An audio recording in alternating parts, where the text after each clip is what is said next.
Welcome viewer, I am Murugan S. This video tutorial describes, solved, unable to insert online pictures in Microsoft Excel.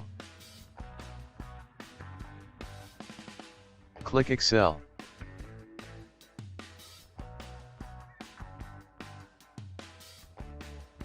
Click Insert. Click Illustrations, Online Pictures. Error displayed. This service required to use this feature is turned off. Error.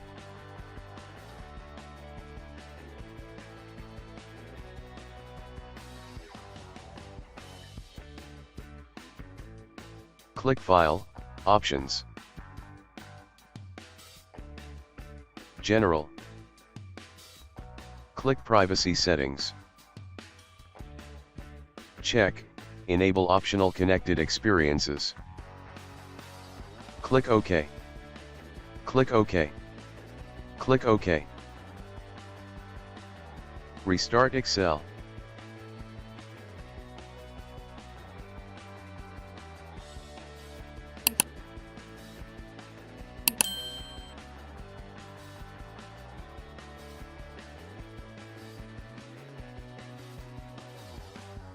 I hope this video tutorial helps to you. Please like, share and don't forget to subscribe my channel. Thank you very much. See you next video.